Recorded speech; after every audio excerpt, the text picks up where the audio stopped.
The bell above the door of the Lamb Moon tinkled with a cheap, relentless cheer that scraped against my nerves. It was a sound meant for happy people. People with lists, with purpose, with swelling bellies and hopeful hearts. I had none of those things. I had a gift bag, empty and accusing, and a directive from Sarah, just get something neutral. Organic cotton. Beige. Probably. Nothing that beeps. 5 months. 152 days since they'd handed me a sealed plastic bag containing a sodden leather wallet, a waterlogged wedding band, and a hypothesis. The River Lee. They said. Currents. An accident. Most likely. A body might never be found. The not knowing, they assured me with sympathetic, bureaucratic faces, was often the hardest part. They were wrong. The knowing was the abyss. The not knowing had been a limbo of grey, quiet agony. This was a different colour of hell altogether. The shop was a temple of gentle ambition. Soft lamplight glowed on shelves of impossibly tiny, pristine clothing. Mobiles of felted woodland creatures turned in a silent, climate-controlled breeze. It smelled of lavender, beeswax, and new money. I moved through the aisles like a spectre, my fingers brushing over racks of vests sized for dolls. Newborn, 0 to 3 months, little adventurer. The words were a foreign language. My own life, the one I'd planned, had been sized for 2. Now it was an ill-fitting, oversized garment. I was lost inside. I found myself in the gifting section. A wall of stuffed animals stared with blank, but-eyed optimism.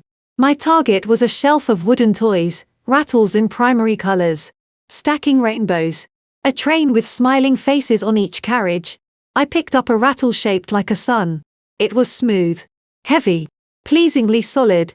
Alex would have. The thought began. A well-worn neural path. And I brutally forced it closed. No. Alex would have nothing. Alex was gone. Alex was ash and memory and a headstone in Highgate Cemetery that bore his name and mocked me with its emptiness. I focused on the rattle. Would Sarah's sister, the formidable and particular Claudia, approve of a wooden son? Or was it too stimulating? I gave it a tentative shake. A soft, percussive shush shush shush filled the quiet air around me. And then, another sound. A laugh. It cut through the lavender-scented stillness like a shard of glass. A man's laugh. Warm. Familiar. The one that used to start deep in his chest and end in a slight, wheezing exhale when he was truly amused. The one I hadn't heard in 5 months. The one I'd never hear again. Except I was hearing it. My body knew before my mind did. A cold so profound it burned raced from the base of my spine to the crown of my skull. The blood drained from my face, roaring in my ears, leaving a hollow, silent vacuum. The rattle slipped from my numb fingers. It didn't clatter, it fell to the thick wool carpet with a dull, forgiving thud. Slowly, impossibly slowly, I turned my head. There was a gap between a display of muslin squares and a tower of pastel blankets. Through that narrow aperture, at the cash register maybe 15 feet away, stood a man. He had his back to me. Dark hair, longer than he used to wear it, curling slightly at the nape of his neck. A grey cashmere jumper I didn't recognize over jeans. His posture, the set of his shoulders, the way his head was tilted as he listened to the woman beside him. The woman. She was blonde. Her hair a shiny, expensive-looking sheet. Young. Mid-20s. She was holding up a miniature striped cardigan, saying something to him. Her face lit with a smile. And her profile, there was a distinct, graceful curve beneath her cream-colored knitted dress. Not just a soft stomach. A round, pronounced swell. My eyes, traitors that they were, snapped back to the man. He reached out and took the cardigan from her, his fingers brushing hers. He said something, his voice a low rumble I felt in my own bones. She laughed again, leaning into him. He put an arm around her shoulders, his hand coming to rest, with a tenderness that stopped my heart, on the curve of her belly. It was the gesture that did it. That specific, proprietary, intimate gesture. Alex had done that. In a different life. In a supermarket queue. Dreaming of a future that never came. He'd rested his hand just so on a swell that was mine. A swell that never was. The man half turned, his face coming into three-quarter view as he nodded at something the cashier said. The world did not so much tilt as dissolve. Sound. Light. The very molecules of the air ceased to exist. There was only his face. 5 months older. A little leaner. A shadow of stubble where he used to be clean-shaven. But the eyes. The same deep-set. Hazel eyes. The faint scar through his left eyebrow from a childhood bicycle accident. The slight crook in the line of his nose. Broken playing rugby at university and never quite set right. Alexander James Harris. My husband. The love of my life. The ghost I mourned. Alive. Breathing. Smiling. Touching another woman's pregnant stomach in a boutique baby shop in Hampstead. A sound escaped me. Not a word. A roar. Animal exhalation of pure shock. His head swiveled. The casual, happy light in his eyes was scanning the shop. And then they found mine. The effect was instantaneous and horrifying. All the color drained from his face, leaving it a waxy, grayish-white. His smile didn't fade, it shattered, frozen in place before crumbling into a mask of pure, unadulterated terror. His eyes widened, the pupils swallowing the hazel irises. He looked not at me, but through me, as if I were the apparition, the vengeful spirit risen from a watery grave. The blonde woman followed his gaze, her smile turning puzzled. Alex? Darling. What is it? You've gone white as a sheet. Alex. The name. Her voice saying it, was a physical blow. He didn't answer her. He was a statue, trapped in the beam of my stare. His mouth worked, but no sound came out. Alex? The woman repeated, concern edging into her voice. She touched his arm. The contact broke his paralysis. He flinched violently, as if her touch burned. His hand shot out and grabbed her wrist. His grip so tight I saw her wince from across the room. We have to go, he said, and his voice was a strangled, harsh thing I barely recognized. Now. What? Why? What's wrong? She tried to resist, looking from his frantic face to me, a confused stranger gaping from the toy aisle. Now. Chloe, he barked, the command so sharp, so utterly unlike the man I knew, that it finally spurred her into motion. He began pulling her, not towards the door they'd entered, but towards a side exit marked fire escape, nearly upending a display of organic bath salts. My own paralysis broke. Air rushed back into my lungs. A searing, painful gasp. Alex, my voice was a whisper, a ghost of a sound. It died in the plush, happy air of the shop. He heard it. He stiffened, his back to me, but didn't stop. He shoved the fire door open, an alarm blaring a brief, ignored protest, and pushed the woman, Chloe, through it. Alex. The name tore from my throat, raw and loud, a scream that shredded the quiet. It was a voice I didn't know I possessed. The cashier dropped a porcelain piggy bank. It exploded on the floor in a shower of pastel shards. He didn't look back. I was moving before I knew it, my legs unsteady, crashing past the shelving, sending a pile of linen bibs fluttering to the ground like wounded doves. I stumbled out the main door, the cheerful bell a cruel taunt, and into the crisp afternoon light of Heath Street. Traffic. People. A red double-decker bus sighing to a halt. I spun, my heart hammering against my ribs. There. Down the street. He was half dragging, half carrying the blonde woman towards the taxi rank. She was protesting, trying to dig in her heels, looking back at me with wide, frightened eyes. Alex. Stop. He wrenched open the door of a black cab, practically throwing her inside. He dove in after her, slamming the door. The taxi's yellow, for-hire, light snapped off. No! I screamed, launching myself into the road. A cyclist swerved, shouting a curse. The taxi pulled away from the curb, merging into the stream of traffic. I stood there, in the middle of the road, horns blaring around me, my chest heaving. The taxi's brake lights flared as it paused at the junction. In a moment of pure, desperate clarity, I fumbled in my coat pocket. My phone. My hands were shaking so violently I could barely grip it. I raised it, my vision blurring with tears of rage and shock, and pointed it at the retreating cab. I tapped the screen, not even sure if I'd opened the camera. The taxi turned left onto South End Road and was gone. I lowered the phone. On the screen was a blurry, tilted photo of a black taxi's rear end. But there, just legible amidst the pixelated mess, was the license plate. The number seared itself into my brain, LK06NXO. A hand closed on my elbow. "Miss, are you all right? You're in the middle of the road." It was the shop assistant, her face pale with concern. I shook her off. A violent, uncontrollable motion. "I'm fine," I choked out, though I was the farthest thing from fine the world had ever seen. I stumbled back onto the pavement, my back hitting the cold brick of the shop front. My legs gave way, and I slid down until I was sitting on the gritty concrete, oblivious to the stares of passers-by. Alive. He was alive. The thought was a cyclone, tearing through the fragile scaffolding of my reality.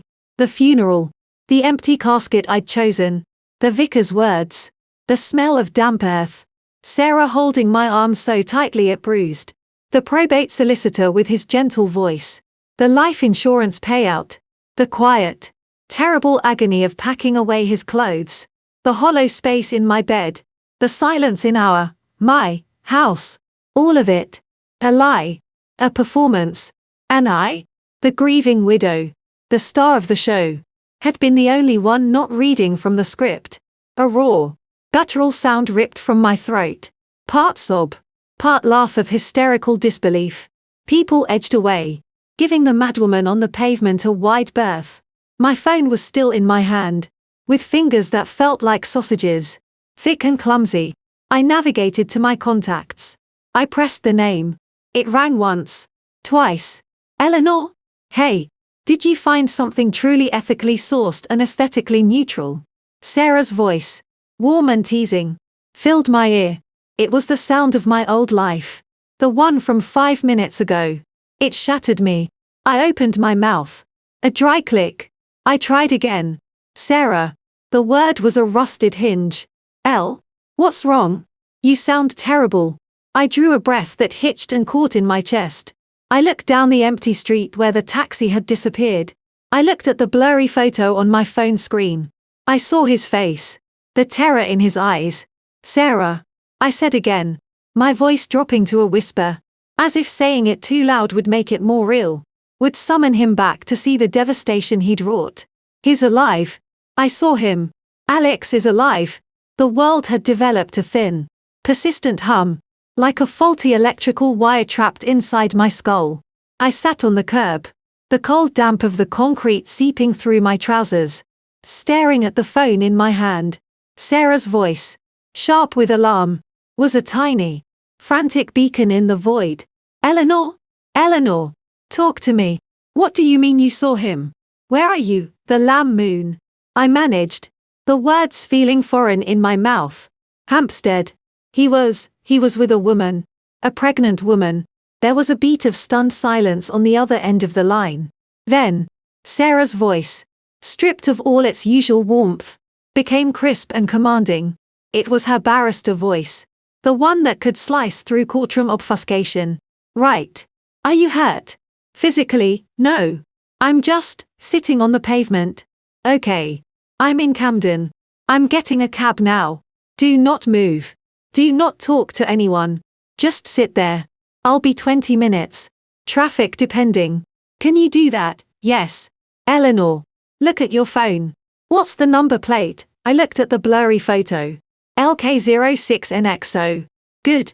I'm writing it down. I'm leaving now. 20 minutes. Just breathe."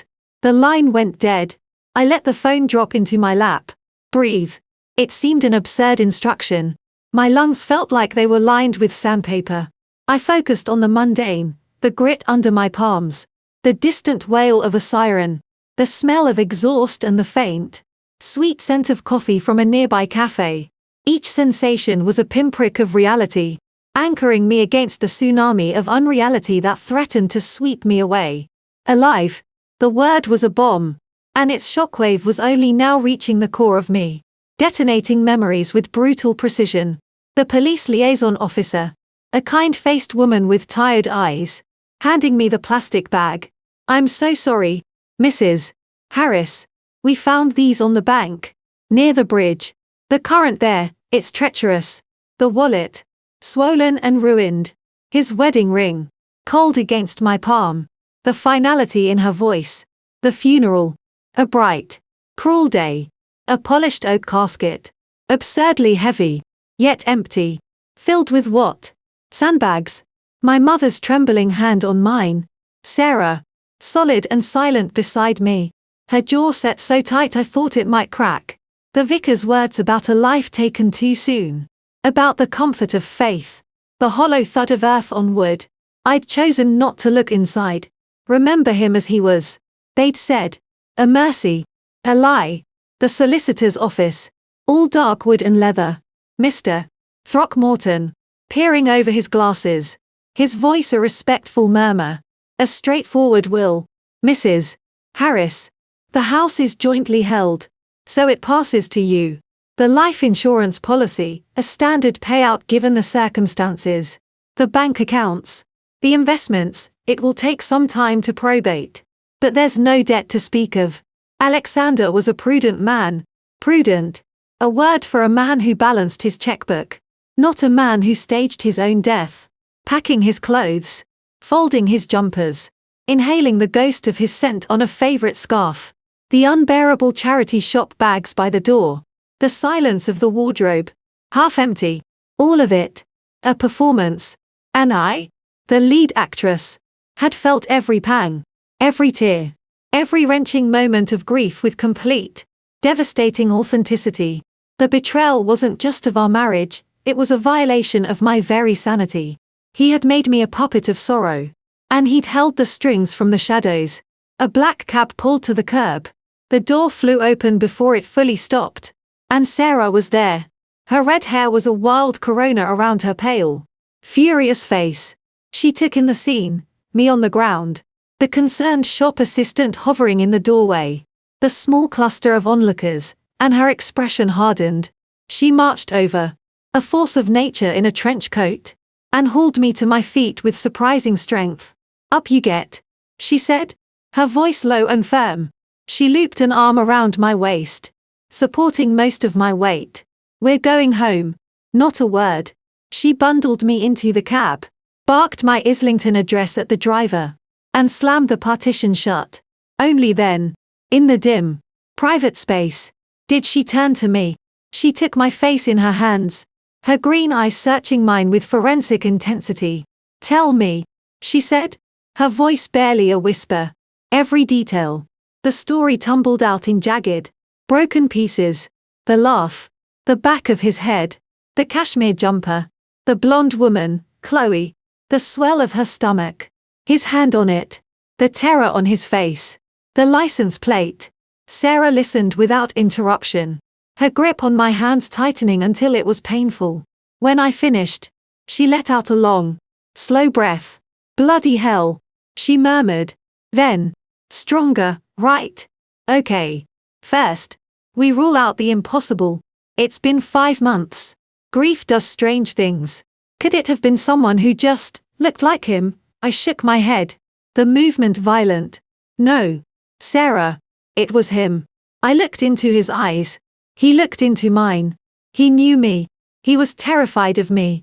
"You don't get that from a doppelganger." She nodded slowly, accepting it. Sarah had never been one for sugarcoating. "Okay. So, it's him. Which means the accident was bollocks. Which means..." She trailed off, the implications settling over her. "Christ. Eleanor. He faked his own death." Hearing her say it, aloud, in her clear, logical voice, made it more real and more monstrous. A sob finally broke free from my chest. A harsh, ugly sound. Sarah pulled me into a fierce hug, letting me shake against her for a full minute. When the tears subsided into ragged hiccups, she released me, pulling a packet of tissues from her bag. "Here. Now. Listen to me. This is not a grief counseling situation. This is a crime scene. You are the crime scene. And we are going to treat it as such. The cab pulled up outside my terraced house in Islington. It was a pretty 2-up 2-down we'd bought 4 years ago, painting the door a cheerful sunflower yellow. Now it looked like a stage set, a parody of a life that had never been real. Inside, Sarah took charge. She put the kettle on, then pulled out her laptop at the kitchen table. Right. First, we need to be sure. That license plate. Her typing was rapid, decisive. She was logged into one of the legal search databases her firm subscribed to. After a few minutes, she sat back, her mouth a thin line. The taxi, registered to a private hire firm in Wembley. I'll call them, but I guarantee it was a cash fare, booked under a false name. And the driver won't remember a thing. Too much traffic at that rank. It's a dead end for now. She looked at me. The police. We have to go to the police. I already talked to them, I said, the memory of their polite disbelief rising like bile. After they said he drowned, I asked, over and over, could it be a mistake? Could he be alive? They were kind, but they thought I was in denial. They have a body of evidence. His wallet, his ring, his jacket was found downstream. They said it was consistent with accidental drowning. They won't believe me now. They'll have to. Sarah said grimly. You're an eyewitness. A credible one. And you're not a hysterical widow anymore. You're a citizen reporting a possible fraud. A massive, life-altering fraud. She reached over and squeezed my hand. We're going to the station. The one that handled the original report. We're going to ask for the detective in charge and we're going to make a formal statement. And you're going to tell them everything. But first, we need a plan. Over strong, sweet tea. We formulated our approach. Sarah was right. Emotion would be dismissed. We needed facts. Logic. A timeline. I found a folder with all the paperwork from Alex's death, the coroner's interim certificate, the police report number, the contact details for Detective Sergeant Miller, the family liaison officer. We'll go tomorrow morning, Sarah said, closing her laptop. First thing, you should try to rest. Rest was a foreign concept. After Sarah left, promising to return at 8 a.m., the silence of the house descended, thicker and more menacing than ever. Every corner held a ghost. But now the ghost was a liar. A traitor. I paced. I made more tea and left it to go cold. I stared at the wedding photo on the mantelpiece, Alex, tanned and laughing, pulling me close on a beach in Cornwall. Had that man, the one whose smile reached his eyes, already been planning his escape? Was the man in the Photoshop the same species as the one who had fled from me today? I couldn't sit still. The need to do something, to claw back some shard of agency, was a physical itch. My eyes landed on the door to the small second bedroom we'd used as a study. Alex's study. I hadn't been able to bring myself to clear it out. It was a shrine, frozen in time. His reading glasses on the desk, a half-finished crossword, a mug with a dried coffee stain. With a sense of trespass, I pushed the door open. The room smelled faintly of him, of his sandalwood cologne and the particular scent of the paper he liked. It was a tidy room. Alex had been a tidy man, a prudent man. I sat in his leather chair. It creaked under my weight, a familiar sound that now felt like an accusation. I ran my hands over the clean surface of the desk. I opened drawers, pens, paper clips, spare charger cables, stamps, the mundane detritus of a life that was supposed to have ended. Then, my fingers brushed against the side panel of the bottom drawer. It had a slight give. I pushed, and a hidden compartment, shallow and cleverly fitted, slid open. My heart stuttered. Inside was a laptop, a slim, silver one I'd never seen before. Not his work laptop, which the IT department at his firm had collected. Not our shared home computer, which was downstairs. This was a secret third computer. I lifted it out, my hands trembling. It was cool and inert. A secret. I pressed the power button. The screen remained black. Dead battery. I scrabbled in the drawer for the charger. But there wasn't one. Of course not. He wouldn't leave that. But he'd left this. Why? An oversight? Or did he think I'd never have the courage, or the reason, to go through his things so thoroughly? I found a compatible charger in a box of old tech cables and plugged it in. The Apple logo glowed to life, and a password prompt appeared. I stared at it. What password would he use? Not anything obvious. Not my name. Not his mother's name. I tried his old standbys, variations on his childhood dog, his university football nickname, our wedding date. All failed. I sat back. Frustration a hot coil in my gut. Think like him. The man who planned this. The man who had another life. What was important to that man? Security. Separation. On a whim, I typed in the date of the funeral. 160326. The 16th of March. 2026.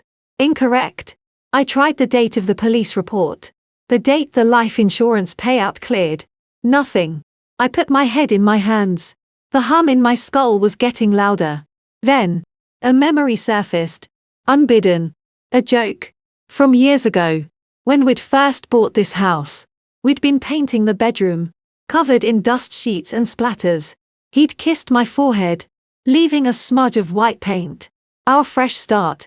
He'd said. The first day of the rest of it all. We should mark it. And we had. With a cheap bottle of champagne and takeaway on the floor. Surrounded by boxes. The date we got the keys. The 14th of February. Valentine's Day. How terribly romantic. How utterly banal. With a sense of dark irony, I typed 140224. Our move-in date. 14th February. 2024. The screen flickered. The password field accepted it. The desktop loaded. For a moment, I just stared. Nausea rolling through me. I was in his secret world. The desktop was sparse. Impersonal. A few folders. One labeled Finances. Another. Documents. A third. Simply C. I opened Finances first. Spreadsheets. Bank statements. Not from our joint account. Or the savings account I knew about. This was for an account at a different bank. Under the name A. Carter. Alexander Carter. The name Chloe had used. The statements ran for the last 18 months. Regular deposits from a company I didn't recognize. Withdrawals.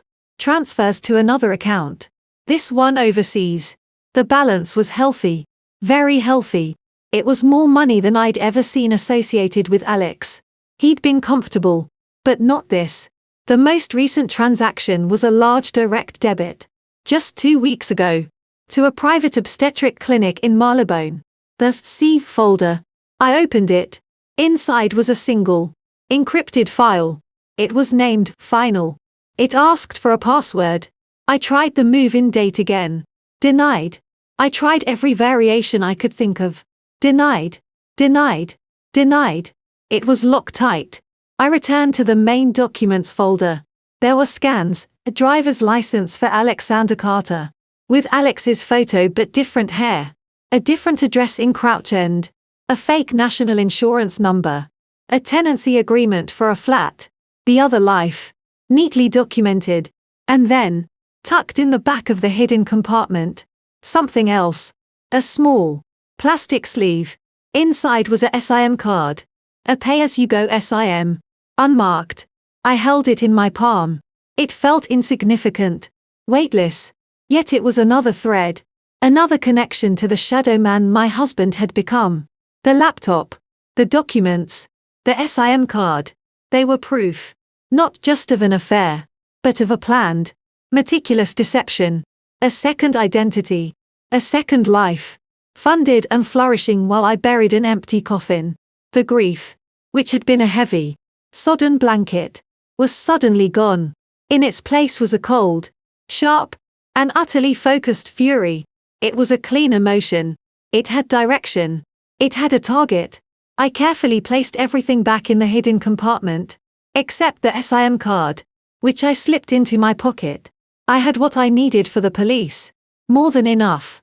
I looked around the study. This room of quiet betrayal. The man I loved was dead. The man who had lived here. The man who had kissed me goodbye that last morning, who had texted me about being home for dinner, that man had been a fiction. A character played by an actor named Alex, who was even now, somewhere in this city, playing a different role for a woman named Chloe. I stood up. The trembling had stopped. My hands were steady. Tomorrow, I would go to the police. And after that, I would begin the work of unburying my husband, not from the ground, but from his lies. And I would find out, no matter what it took, why he had done this. And who, exactly, the pregnant Chloe was to him. The ghost was no longer in the grave. The ghost was here, in this room, in these files. And I was no longer afraid of ghosts. I was going to hunt this one down. The cold, clear light of fury carried me through the night. I didn't sleep. I sat at the kitchen table, the secret laptop open before me, its glow the only light in the dark house. I pored over every spreadsheet, every transaction in the Carter account. I cross-referenced dates with my own calendar. The first large deposit coincided with a business trip to Frankfurt Alex had taken 18 months ago. Another matched a weekend he'd said he was hiking in the Peak District with an old uni friend, a friend I'd never actually met. A fact that now screamed with significance. The money was substantial. Not lottery win substantial, but a steady, significant influx that had built a very comfortable nest egg for his new life. The life with Chloe. The life that included payments to a posh obstetric clinic. Sarah arrived at 8 a.m. sharp, bearing 2 large coffees and a bag of pastries. She took one look at my face, the laptop, and the printouts I'd made, and nodded. All business. Right. Police first. Then we hire a professional. The Islington police station was a monument to weary bureaucracy. The same tired-faced desk sergeant listened to my story, his expression cycling from polite patience to barely concealed skepticism as I laid it out. I showed him the photo of the taxi. I told him about the laptop, the bank statements, the fake ID. And you believe this? Alexander Carter is your deceased husband, Alexander Harris? He asked, tapping his pen on the counter. I don't believe it. I know it, I said, my voice tight. I saw him. I looked into his eyes. This. I slapped the printouts on the counter. Is the proof. He faked his death. He committed fraud. Against me. Against his life insurance company. He sighed. The sigh of a man who has seen every variety of human misery and found most of it tedious. Mrs. Harris, I understand you're upset. The loss of a spouse is a terrible trauma. And sometimes, the mind, in its grief, can play tricks. Don't. Sarah cut in, her voice like a whip crack. She placed her business card on the counter. Sarah Chen, of Chen Wilkes. This is not a psychiatric episode. Sergeant, this is a report of a crime. Fraud by false representation, possibly perverting the course of justice. We have material evidence, financial records obtained from a device in the deceased's marital home indicating a second active identity. We have a credible eyewitness sighting.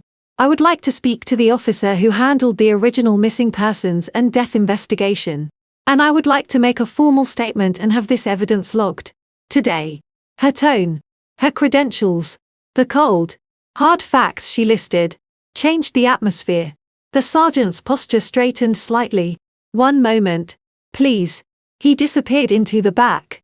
We were eventually ushered into a small, airless interview room. Detective Sergeant Miller, the family liaison officer from before, came in. He looked older, more worn. He remembered me. His expression was one of profound discomfort. Mrs. Harris, he said, sitting heavily. Ms. Chen, I've been briefed. This is a very serious allegation. It's not an allegation. It's a fact, I said, pushing the laptop and papers toward him. He's alive. He's living in Crouch End under the name Alexander Carter, with a pregnant woman named Chloe. Miller spent a long time looking at the driver's license scan. He compared it to the photo of Alex from his file. It's a resemblance, he conceded, but with the hair different. The beard, it's not conclusive. The bank account, Sarah pressed, under that name. Funded while Alexander Harris was ostensibly alive. It's a paper trail. It's a circumstantial trail. Miller corrected gently. But he was looking at the statements with more interest. This is unusual. I'll grant you. But Mrs. Harris, even if this is him, proving it and finding a prosecutable offense is complex. The drowning, we had evidence placing him at the river. His personal effects were found. The coroner's conclusion was accidental death, based on the available evidence, which was scant. If he orchestrated this, he did it well.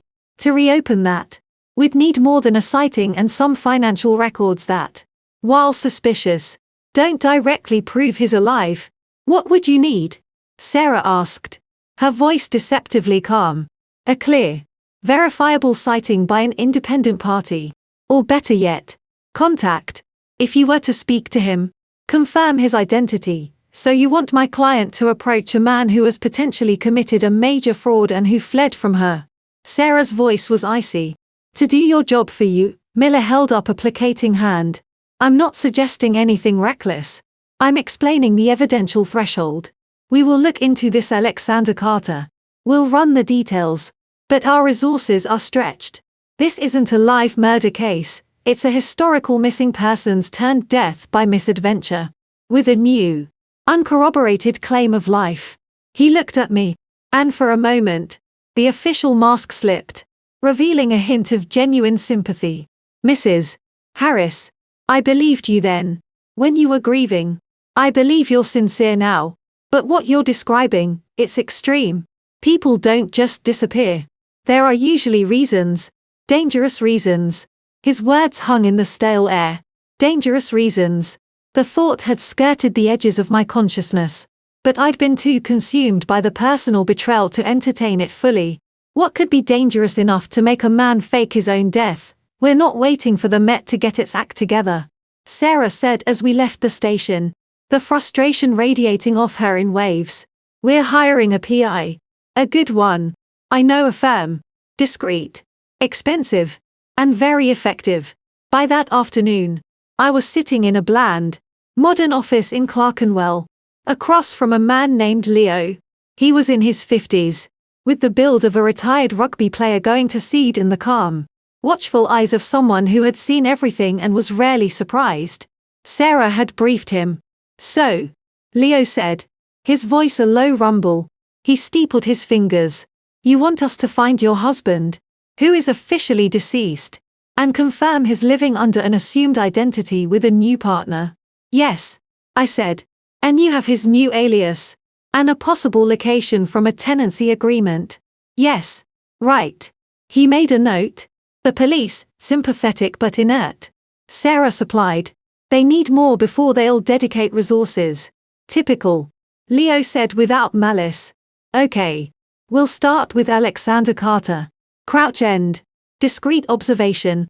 We'll confirm the subject's identity. Establish patterns. Identify the female subject, Chloe. We'll look into finances. Associates. It'll take a few days. I'll need a retainer. And I'll need that laptop and all the documents you've found. I handed over a copy of everything. It felt like handing over pieces of my own eviscerated heart. What do? I asked. The helplessness threatening to swamp the cold fury again. Leo looked at me, his gaze assessing. You go about your life, Mrs. Harris, as normally as you can. Do not, under any circumstances, try to approach or contact him. If he's done what you think he's done, he's volatile. He's already demonstrated he's willing to run. We don't want to spook him further. We watch. We listen. We build a picture. Then, we decide the next move. Understood, I nodded. But the idea of waiting, of pretending normality, was torture. The next 2 days were an exercise in surreal agony. I went to work at the small art gallery I managed, smiling at patrons, discussing brushstrokes and composition, while my mind was 1,000 miles away, trapped in a baby shop in Hampstead. I answered condolences with a stiff nod. The words I'm managing, thank you ash in my mouth. Every man with dark hair, every grey cashmere jumper, made my heart lurch. Leo called on the third evening. His voice was characteristically flat. We've confirmed the subject. Top floor flat. Grafton Avenue. N8. Rented by an Alexander Carter 12 months ago. The female is Chloe Miller. Aged 26. Freelance graphic designer. She's listed as a permitted occupier. Subject matches the photograph of your husband. Older. Different hair. But it's him.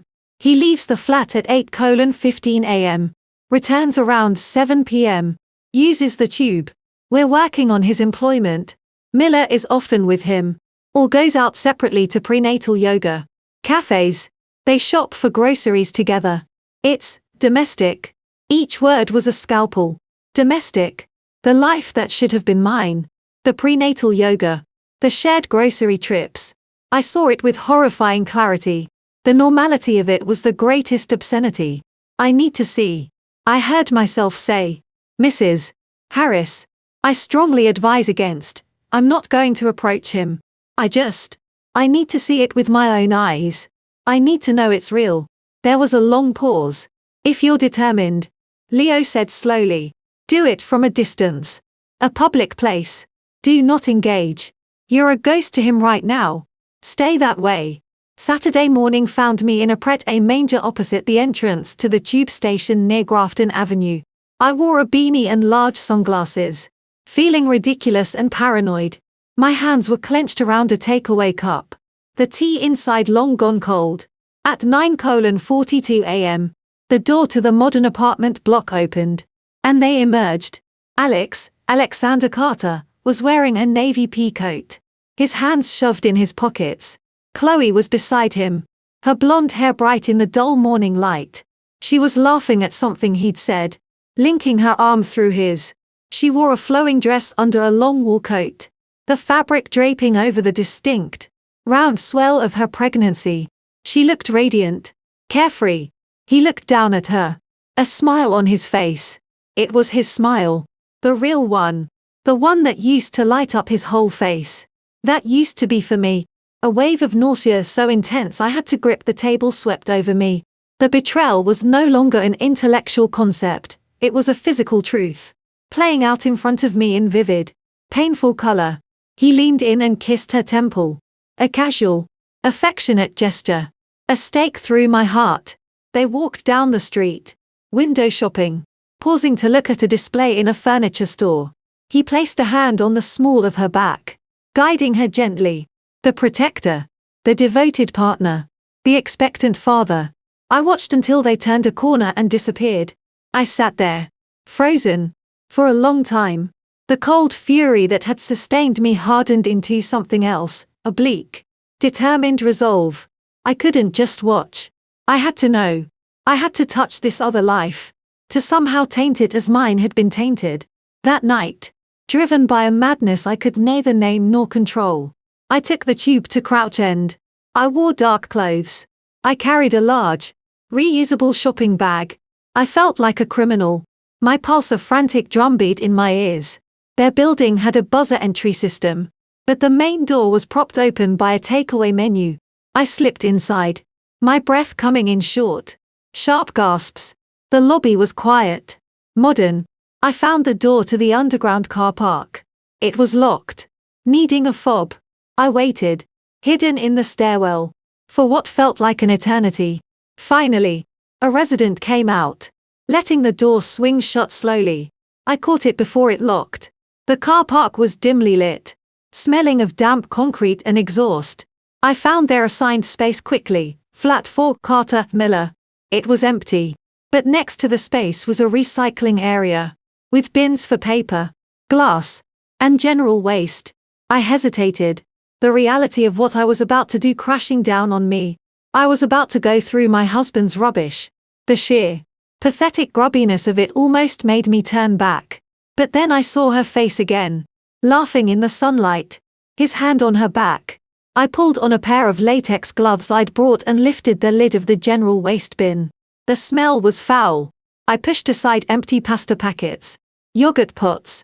A broken child's toy. A stab of pain so acute I gasped. And then I saw it. A torn, glossy paper bag. Crumpled and stained. I pulled it out. It was from the private obstetric clinic in Marylebone. The one from the bank statement. The name was partially ripped, but I could make out Chloe Miller and an appointment time from 2 days ago.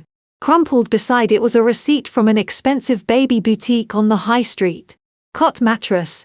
Organic wool. £4.50. My hands shook as I smoothed out another piece of paper. It was a torn envelope. Addressed to a Carter. The handwriting was a woman's. Flowery. But in the corner, in the space for a return address, someone had scribbled a note in a familiar, looping scrawl, "Remember nappies." And beneath it, a new signature.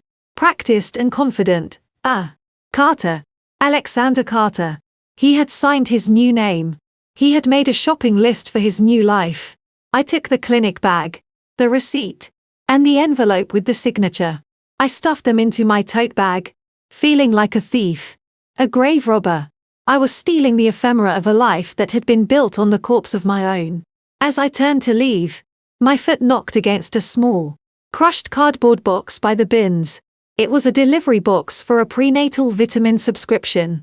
The label was partially torn, but the name and address were clear: Chloe Miller, Flat 4. And in the delivery notes section, in that same looping hand, was written, "Leave with concierge if out." Carter. I picked it up. I took it all. I fled the car park. The stolen detritus of Alex's new life burning a hole in my bag. I didn't feel triumphant. I felt hollow, and dirty, and more alone than I had ever felt in the 5 months I'd believed him dead. Because then, I'd had his memory. Now, I had proof that his memory was a lie, and all that was left was the bitter truth. He had chosen to leave. He had chosen her. He had chosen a future that categorically, deliberately, excluded me. And as I walked back into the cold London night, the pieces of glossy paper and signed envelope in my bag felt less like evidence and more like shards of my own soul, collected from the rubbish of the man I once loved. Alexander Carter woke, as he often did, with a gasp trapped in his throat, the phantom taste of river water flooding his mouth. The dream was always the same: the slick, cold stones of the Lee bank giving way under his feet, the shocking embrace of the black water, the desperate, thrashing struggle that was half pretense, half primal terror. Then, the letting go, the sinking, the silence. The silence was the worst part. In the dream, it went on forever. He lay still in the dark, listening to the real sounds that anchored him, the soft, rhythmic sigh of Chloe's breathing beside him, the distant hum of a night bus on Crouch End Broadway, the gentle creak of the new, expensive cot in the room next door, a hollow sound, waiting to be filled. He turned his head on the pillow. In the faint city glow seeping around the blinds, he could see the gentle slope of Chloe's shoulder, the dark fan of her hair against the white linen. Peaceful, innocent. He had built this peace, this innocence, on a foundation of rot. And now, the rot was showing through the floorboards. Eleanor. Her name was a spike of ice in his gut. Her face in the shop, the sheer, uncomprehending horror in her eyes, rapidly calcifying into a fury so pure it had felt like a physical force, was burned onto the back of his eyelids. He'd seen ghosts in his dreams for months. He'd never expected to become one in hers. 5 months. He'd allowed himself, in fragile moments, to imagine her moving on, not forgetting. He didn't deserve that mercy, but managing, finding a rhythm in a life that didn't include the constant, low-grade terror that had been his final gift to her. He told himself the money would help. The house, a clean, if brutal, break. It was the calculus of a desperate man, one life shattered to save it from being obliterated entirely. He'd been a fool. A monstrous, arrogant fool. Chloe stirred, murmuring in her sleep. Her hand fluttered out, seeking him. He caught it, lacing his fingers with hers, feeling the steady beat of her pulse against his own racing one. Her skin was warm, alive. Eleanor's face, white and stricken, superimposed itself over Chloe's sleeping profile, the two halves of his catastrophic life, colliding in the dark of his conscience. He slipped out of bed, padding barefoot into the kitchen. He didn't turn on the light. He poured a glass of water and stood at the large window, looking down at the quiet street. This flat, with its sleek finishes and views of London rooftops, was a world away from the cozy, book-cluttered terrace in Islington he'd shared with Eleanor. This was a set. He was playing a part. Alexander Carter was a construct, a man of careful habits, mild manners, and a vague job in import logistics that required occasional travel. He was a man with no past before 2 years ago. A man whose greatest concern was choosing the right non-toxic paint for the nursery. Alex Harris, on the other hand, was a dead man walking. Or rather, a dead man who had tried to stop walking and failed spectacularly. It had started, as these things often do, with a sin just venial enough to convince yourself it wasn't a sin at all. Flashback 18 months ago. It's a golden opportunity. Alex, a once-in-a-career alignment. Julian Thorne leaned across the polished mahogany of the private dining club, his voice a confidential buzz. He was a client of Alex's firm, a venture capitalist with a taste for sharp suits and sharper practice.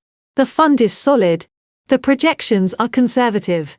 If anything, all we need is your firm's stamp on the liquidity analysis. A favorable opinion, the kind of opinion that smooths the way for significant investment. Alex swirled the burgundy in his glass. The numbers in the prospectus were beautiful. A perfect, logical cascade. Too perfect. The underlying assets. Julian.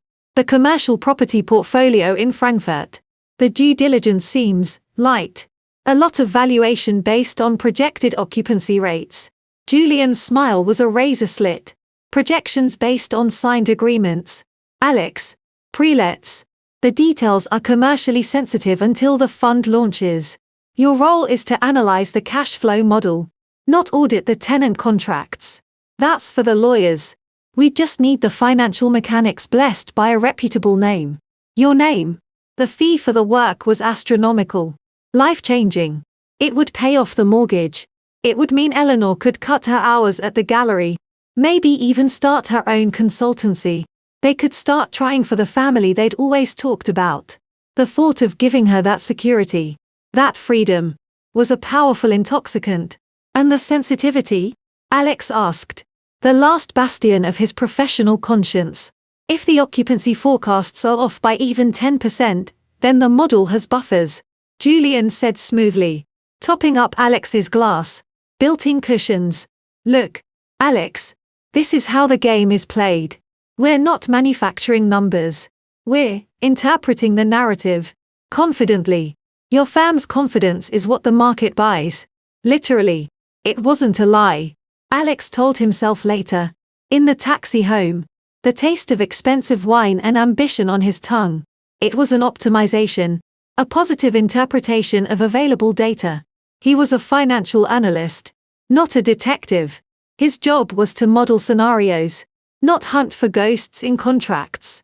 He gave the analysis his blessing. The fund launched. Millions poured in from pension funds, from private wealth managers, from people like his own parents, looking for safe, steady returns. The first distribution was handsome. He and Eleanor celebrated. He bought her the necklace she'd admired for years.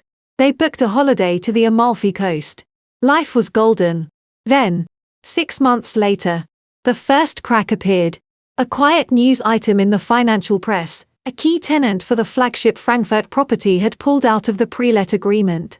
Commercial differences. The statement said. Alex's blood ran cold. He called Julian. A minor hiccup. Julian's voice was breezy. But there was a new tension underneath. We have a backup tenant lined up. Better terms. The model is robust. Alex. Don't worry. But Alex did worry. He started digging. Using back channels. Calling in old favors. The backup tenant was a shell company. Registered in Luxembourg. The other signed agreements began to look similarly flimsy upon closer inspection. The fund was a house of cards. And he'd provided the architectural plans. He confronted Julian in the same private club. It's a sham. Julian. The assets are overvalued. The income streams are fictional. This is fraud. Julian's affable mask didn't slip. It simply evaporated. revealing something cold and hard beneath. "Of course it is, Alex," he said, his voice conversational. "Did you think you were being paid that obscene fee for your spreadsheet skills? You were paid for your reputation, for your firm's letterhead. You were paid to be the credible face. I'll go to the regulators. I'll expose it." Julian sighed, as if dealing with a slow child. "You could. And you'd be prosecuted alongside me. Your signature is on every document. Your analysis is the cornerstone of the prospectus. You'd be ruined. You'd go to prison." And Eleanor. He let the name hang in the air. A threat wrapped in silk. Such a lovely woman. It would break her. Don't you think? The scandal. The shame. And prison, such dangerous places. So many unpredictable people with grudges. Even on the outside, life can be so hazardous. The meaning was unmistakable. It wasn't just his career or freedom. It was Eleanor. They knew about Eleanor. They were showing him they could reach her. That was the moment Alex Harris began to die. Not all at once, but piece by piece. In the quiet terror of that leather booth. He was trapped. Exposing the fraud meant destruction. Staying silent meant being complicit in a ticking time bomb that would eventually immolate him and everyone connected to him. The solution, when it came, was born of equal parts despair and a twisted sense of protector's logic. If Alex Harris was the problem, the link, the liability, then Alex Harris had to cease to exist. Not just disappear, but die. A public, tragic, unambiguous death. It would sever the link to the fraud. The investigation into the fund would eventually happen. But a dead man couldn't testify, couldn't be prosecuted. And, in his twisted reasoning, it would protect Eleanor. She would be the grieving widow. A sympathetic figure, hopefully insulated from the worst of the fallout. She'd have the house, the insurance payout. She could mourn him and move on, clean, untainted by his catastrophe. The planning was meticulous, a perverse inversion of his analytical skills. He created Alexander Carter, building the identity layer by careful layer. He siphoned money from the fraudulent fund's complex fee structures, money Julian and his associates wouldn't immediately miss, into Carter's accounts. He found the flat in Crouch End. He needed a cover, a reason for Carter to exist. That's where Chloe came in. He met her at a gallery opening Eleanor had dragged him to. Chloe Miller, fresh out of art school, working for the gallery, bright, uncomplicated, from a solid upper-middle-class family with a small, discreet trust fund. She was everything his life with Eleanor had ceased to be: simple, pressure-free, safe. He wooed her not as Alex Harris, grieving the slow death of his soul, but as Alexander Carter, a man with a vaguely defined past and a hopeful future. It was unspeakably cruel. He knew that, but in the bunker mentality of his terror, she was his lifeline to a normal world, his alibi for a new life. And, he told himself with a nausea he had to swallow daily, he did care for her. Her lightness was a balm. Her unconditional belief in Alexander was a drug. The accident by the River Lee was a desperate piece of theater. A placed wallet, a dropped ring, a discarded jacket. He'd chosen a spot known for its strong undercurrents. He'd waited for a rainy, moonless night. He'd left his car nearby, keys in the ignition. Then he'd walked away, becoming a ghost, leaving a grieving wife and a mountain of lies behind. For 5 months, it had almost worked. Alexander Carter's life took shape. Chloe moved in. The baby was a shock, a catastrophic complication in his already monstrous plan. But also, a terrifyingly potent anchor to this new reality. He couldn't leave her. Not now. The fraud investigation was simmering in the financial press, but Julian and his associates seemed to have contained it. For now, Alex watched from the shadows, praying the spotlight wouldn't swing his way, that Alexander Carter would remain invisible. Then, in a stupid, sentimental moment, he'd agreed to go to that absurdly overpriced baby shop in Hampstead. Chloe had wanted to look at cashmere baby blankets. He'd been laughing at her mock-serious debate over ivory versus oatmeal. His guard down. Feeling, for a fleeting second, like a normal man with a normal, happy problem. And he'd looked up. and seen a ghost. His ghost. Eleanor. Not grieving and faded, but vibrantly, furiously alive. And in her eyes, he saw not just pain, but a promise of reckoning. He'd run. Like a coward. He'd dragged Chloe away, spinning a frantic, incoherent story about seeing a business associate who was stalking him, a lie that had left her bewildered and shaken. Present day, the glass of water in his hand was trembling. He set it down on the counter with a sharp click. Alex? Love? Are you okay? Chloe's sleepy voice came from the doorway. She was silhouetted against the bedroom light she'd switched on, her form softened by the pregnancy, one hand resting on her bump. He forced his muscles to relax, turned, and manufactured a smile. Fine. Just thirsty. Bad dream. Go back to sleep. You need your rest. She padded over, leaning into him. He wrapped his arms around her, resting his chin on her head, inhaling the scent of her shampoo. The guilt was a physical weight, crushing his ribs. You've been having a lot of bad dreams lately, she murmured into his chest. Is it work? Is that man, Julian, giving you more trouble? Alexander Carter's cover story included a difficult former business partner named Julian, a handy repository for any stress or unexplained absences. A bit. Alex lied smoothly. Just some loose ends from the old firm. Nothing to worry about. You always say that, she said, pulling back to look up at him. Her blue eyes were clouded with concern. But you jump at every phone notification. You've been so on edge since that day in the shop. She searched his face. Who was that woman? Alex? Really? You've never told me about a stalker. His heart hammered against his sternum. Just someone from a bad deal a long time ago. Unstable. I thought she was in rehab. Seeing her, it rattled me. I'm sorry I scared you. You did scare me, she said, but she softened, cupping his cheek. Just talk to me. Okay? We're a team. You and me and this little one. She took his hand and placed it on her stomach. At that moment, the baby kicked. A strong, sudden flutter against his palm.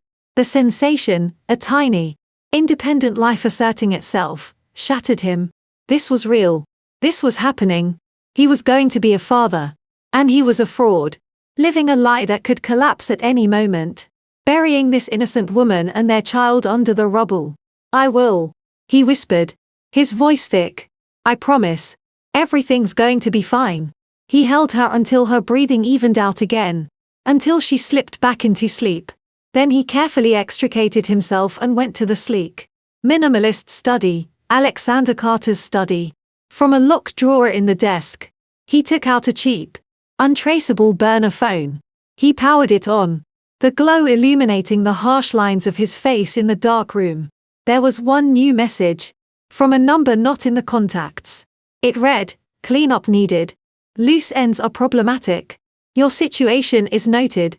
Be sure it remains contained." It was from Julian, or someone who worked for him. The message was clear. The loose end was Eleanor.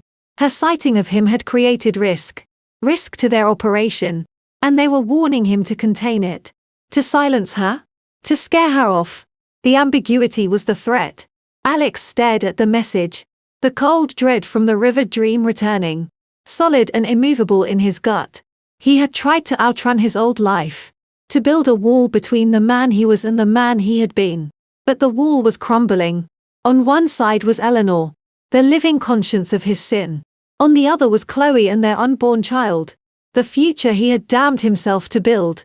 And bearing down on him from the shadows was Julian and the world of consequences he thought he'd escaped. He was no longer a man with a secret. He was a man at the intersection of two collapsing worlds. And the ghost he had created was no longer in the past. She was here, in the present. And she was coming for him. The days after the night in the car park congealed into a strange, viscous nightmare. I moved through my life, the gallery, the supermarket, the quiet, accusing house, like an automaton. The cold fury had settled into a hard, dense core in my chest, a lodestone of pure purpose. I ate because Sarah forced me to. I slept in fitful, shallow bursts, haunted by images of Alex's hand on Chloe's stomach, of the torn clinic bag, of his new signature. Carter. The two lives, side by side in my mind, were like a stereogram, if I stared long enough. The 3D image that emerged was one of breathtaking, calculated betrayal. Leo's reports came in via encrypted email. Clinical and damning. Alexander Carter worked as a freelance logistics consultant, a thin cover that involved a lot of working from home and vague client meetings. His digital footprint was careful, professional, boring. Chloe Miller had a small online portfolio for her graphic design work. Her social media, set to private but glimpsed through a friend's profile Leo had leveraged, showed curated happiness, brunches, sunset walks on the heath, a sonogram photo with the caption "Our Little Miracle." The comments were a chorus of congratulations. I read them all, each one a paper cut on my soul. They had a routine, prenatal appointments on Tuesdays, a regular grocery shop on Fridays, and every Thursday morning at 10, Chloe attended a mindful mama yoga class at a boutique studio in Hackney.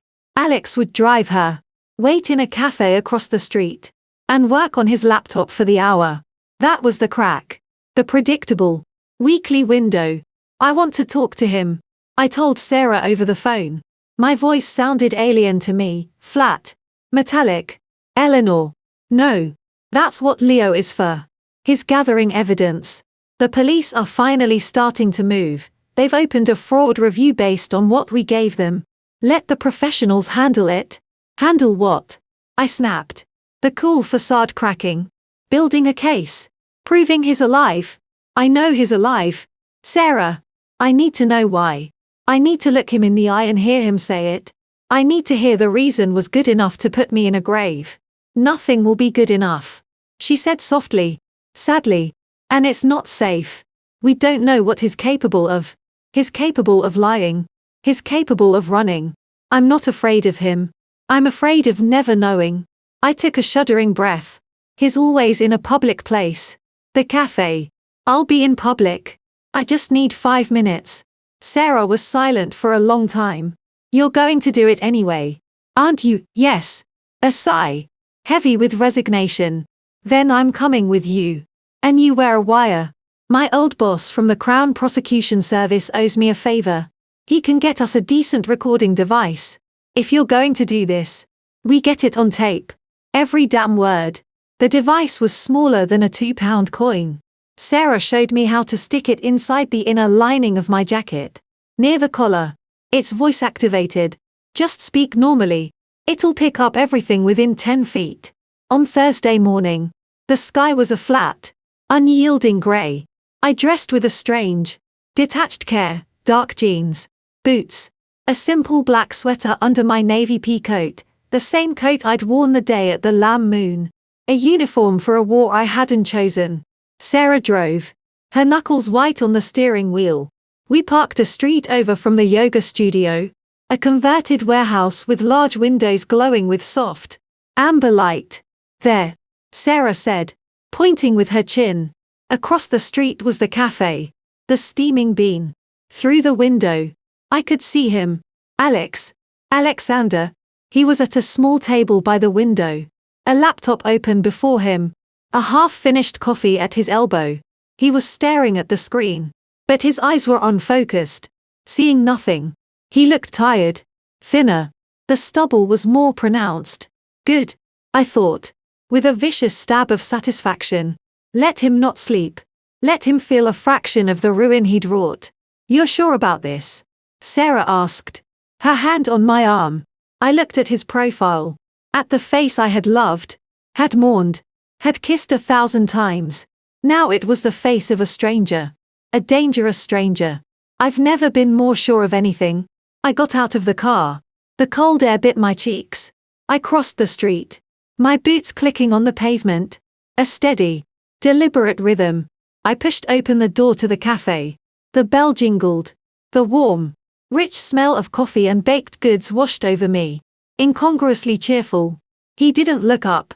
He was typing slowly, a deep frown line between his brows. I walked to his table. I stood there, waiting. A barista called out an order. A couple laughed at a nearby table. The normalcy of it was a surreal backdrop. Finally, he sensed a presence. His eyes flicked up from the screen, annoyed at the interruption. Then he saw me. All the color drained from his face. The same instantaneous, bloodless shock as in the baby shop. His jaw went slack. The air seemed to leave his body in a silent rush. He looked, for a terrifying second, like a man having a heart attack. Eleanor. He breathed. My name was a ghost on his lips. His eyes darted past me, scanning the cafe, looking for an exit. For Chloe. For rescue. What are you? You can't be here. We need to talk. I said. My voice was calm. Ice cold. It surprised me. Not here. For God's sake. Not here. His voice was a low, desperate hiss. He began to snap his laptop shut. His movements jerky. If you get up and run, I will scream this place down. I said. My tone conversational.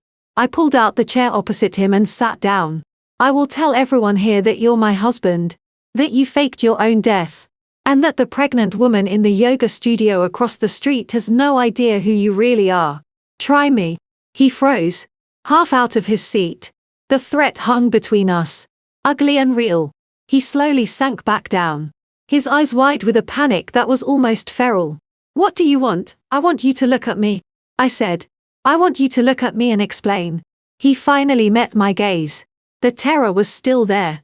But underneath it, swimming in the hazel depths I once knew so well, was a bottomless well of shame. It didn't soften me. It fueled me. Eleanor, he began, his voice cracking. You have to understand, I don't have to do anything. I cut in, leaning forward.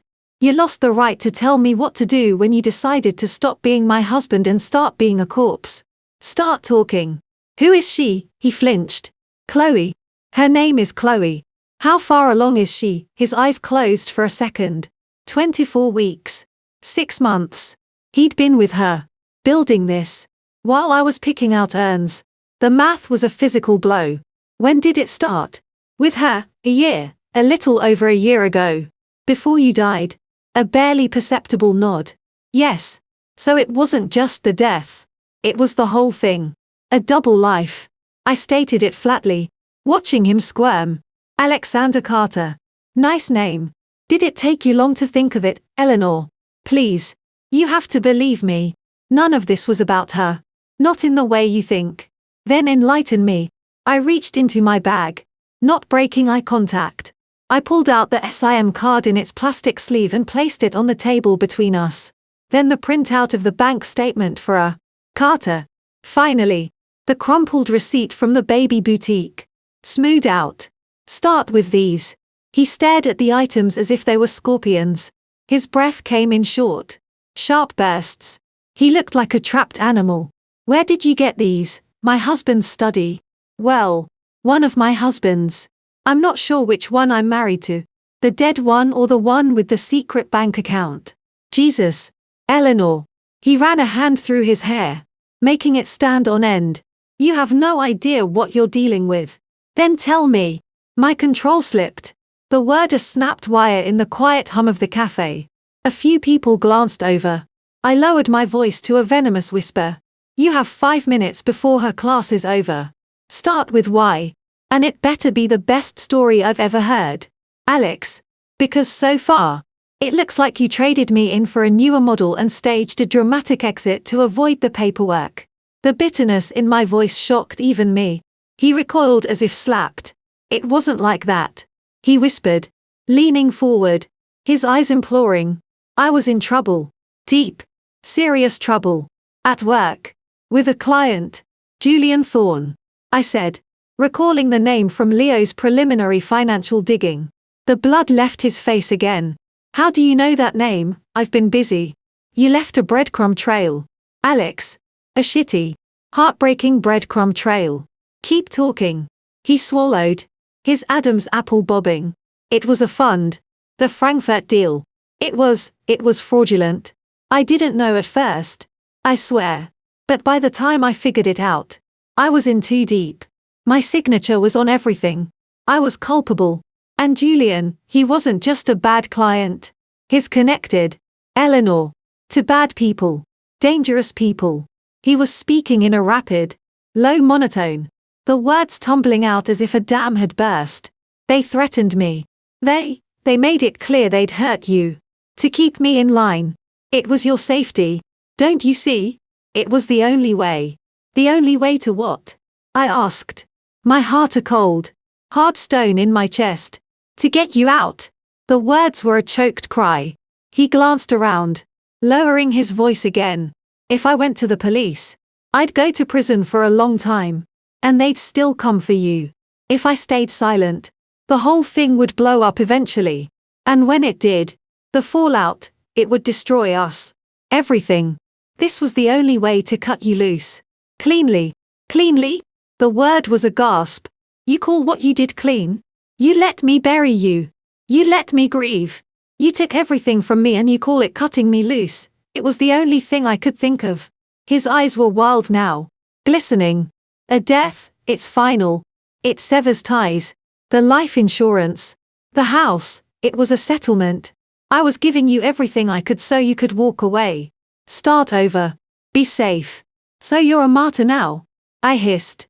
You sacrificed yourself for my safety? And yet, here you are. Alive and well and buying organic cot mattresses. How does that work? Alex?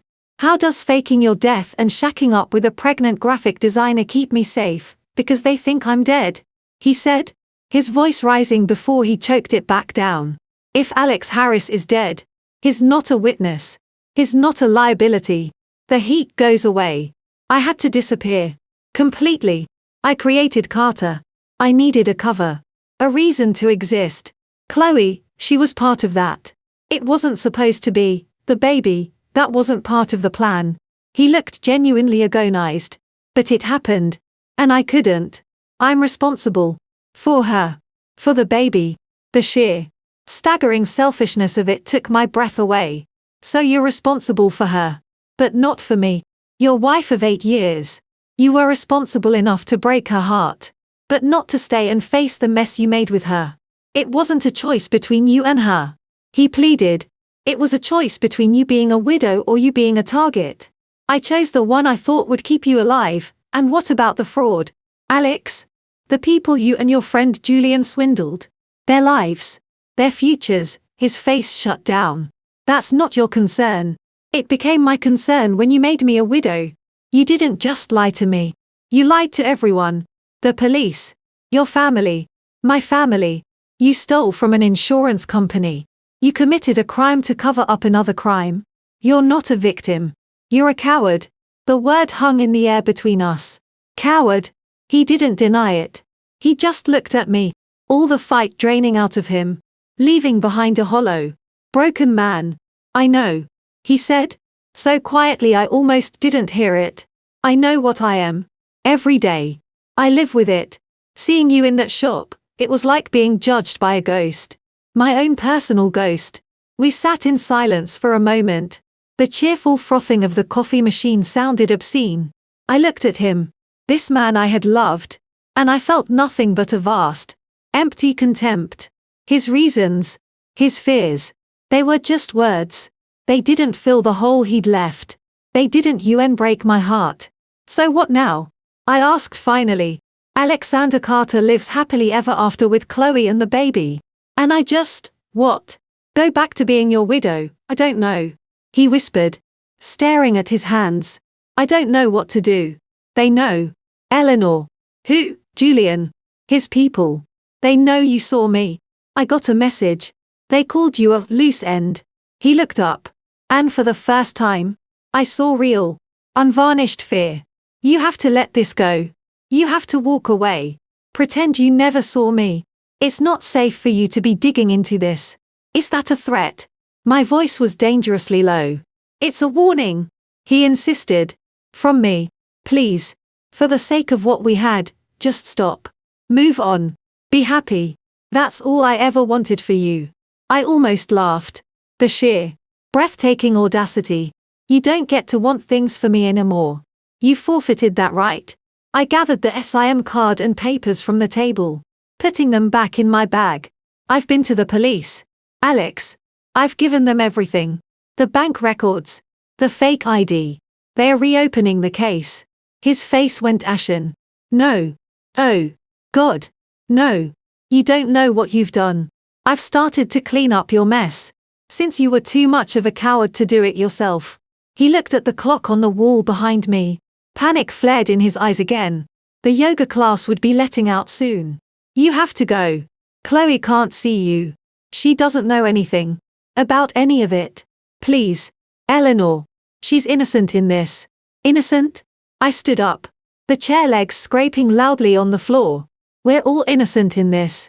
Alex. Except for you. And Julian. I turned to leave. I had what I came for. A confession. Of sorts. A motive.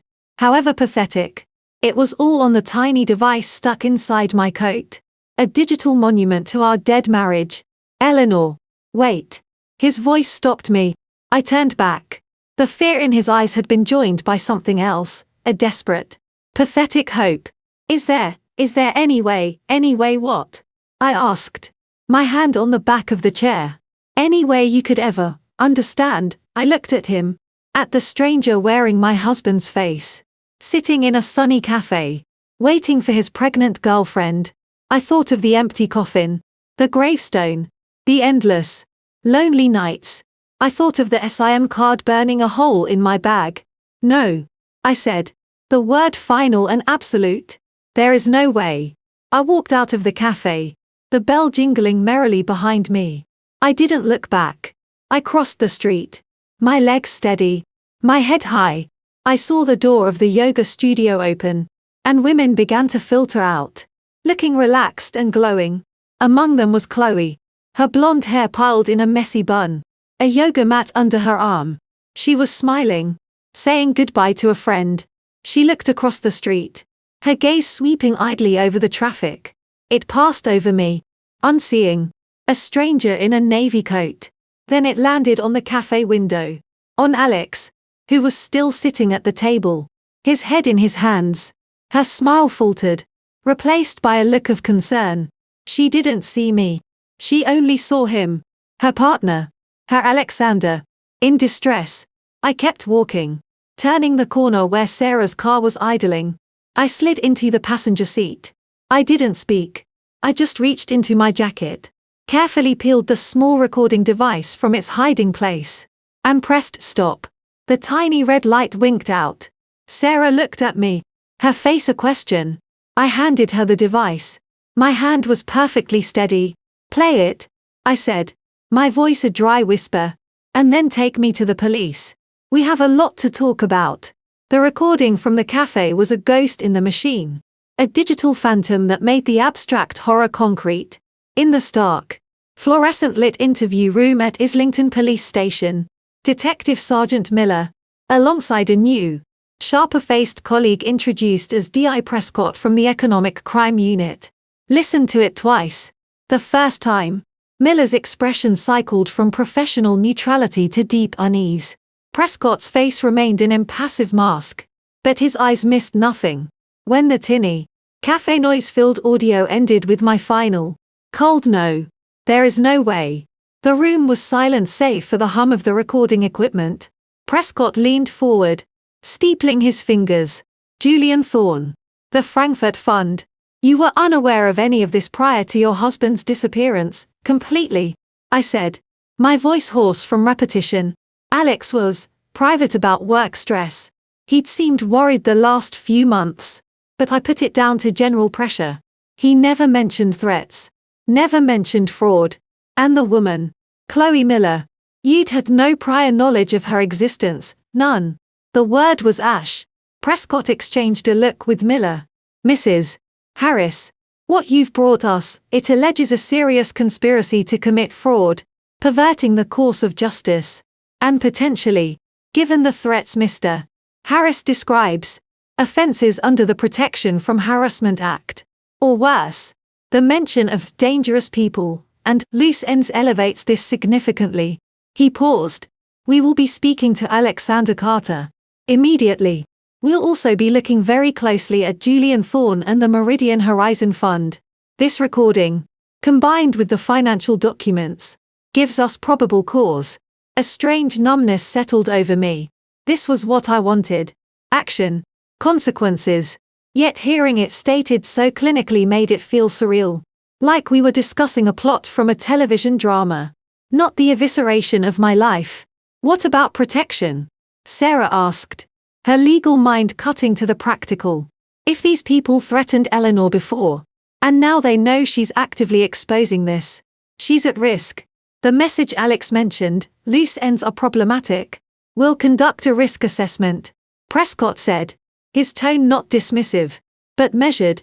At this stage, the primary threat, according to the recording, was directed at Mr. Harris to ensure his compliance, with Mrs. Harris as a potential lever. Now that the situation is unraveling, the dynamics change. We'll have a word with uniformed patrols to increase drive-bys on your street. Mrs. Harris, be vigilant. Report anything unusual immediately. Do not engage with anyone connected to this. That includes Alexander Carter. They took the original recording device as evidence. Sarah and I left the station into a blustery, grey afternoon. The numbness began to recede, replaced by a jittery, exposed feeling, as if my skin were too thin. The world looked the same, people shopping, buses groaning through puddles, but it felt newly malevolent, full of unseen eyes. Stay with me tonight, Sarah said, not asking. I've got the spare room, just for a few days, until we see how the land lies. I didn't argue. The thought of returning to the empty, echoey house in Islington, with its ghosts and its hidden laptop compartment, made my stomach clench. I packed a bag under Sarah's watchful eye, moving through the rooms I'd once shared with Alex like a museum visitor, touching nothing. That night, safe in Sarah's modern, minimalist flat in Shoreditch, the reality of the recording truly hit. Hearing Alex's voice, the desperation, the twisted, self-justifying logic, had been one thing in the adrenaline-fueled moment. In the quiet dark, replaying it in my head, the nuances were more devastating. The shame in his voice was real. The fear was real. He believed what he was saying. He had constructed an entire insane narrative where betraying me, destroying me, was the ultimate act of love. It was that belief that was the final betrayal. He had not just left me, he had rewritten us, casting himself as the tragic hero and me as the beloved casualty he was forced to sacrifice. He had robbed me of my own grief, making it a prop in his paranoid drama. My phone buzzed on the nightstand. An unknown number. A London landline. My heart hammered against my ribs. I let it go to voicemail. A minute later, a notification popped up. I played the message, holding the phone away from my ear. A voice. Male. Distorted as if through a poor connection or a deliberate filter. Mechanized and cold. Spoke only 7 words. Stop digging. Forget him. Or be forgotten. The line went dead. I sat bolt upright, the blood draining to my feet. I played it again. The distortion made it impossible to identify. But the menace was crystalline. I stumbled out of bed and into the living room, where Sarah was working late on her laptop. Listen, I said, my hand trembling as I held out the phone. She heard it, her face hardening into a mask of grim fury. Right. That's it. We're calling Prescott. Now. She dialed the number he'd given her, speaking in clipped, professional tones. She played the message over the speakerphone. Prescott's voice was tense. We'll trace the number, but it's likely a burner or a spoof. This changes the risk assessment. It's a direct threat. Are you at a secure location? She's with me, Sarah said. Good. Stay there. I'm arranging for a patrol car to be stationed nearby tonight. We'll pick up Alexander Carter first thing in the morning. The sooner we get him into protective custody and debrief him, the sooner we can understand the full scope of the threat. In the meantime, Mrs. Harris, do not answer unknown numbers. Save everything. The night passed in a fractured series of dozes and sudden, panicked awakenings at every creak of the building. The promised patrol car was a silent, dark shape at the end of the street, its presence more unnerving than reassuring. For Alex, the day after the cafe was a descent into a special kind of hell. Chloe was quiet over breakfast, picking at her toast. The concern he'd seen from her across the street had solidified into a wary confusion. Who was she? Alex? Chloe asked finally, her voice small. The woman in the cafe. You looked devastated. I told you, he said, the lie tasting fouler than ever. An old associate. From the mess with Julian. She's unwell. Aggressive. She was making threats. What kind of threats? Should we go to the police? No. The word came out too sharp. He softened his tone. No. Love. The police can't help with this. It's financial. Nasty. But not violent. I'll handle it. He reached for her hand, but she withdrew it slightly, placing it on her bump. You keep saying you'll handle it, she said, not meeting his eyes. But you're not sleeping. You jump at shadows.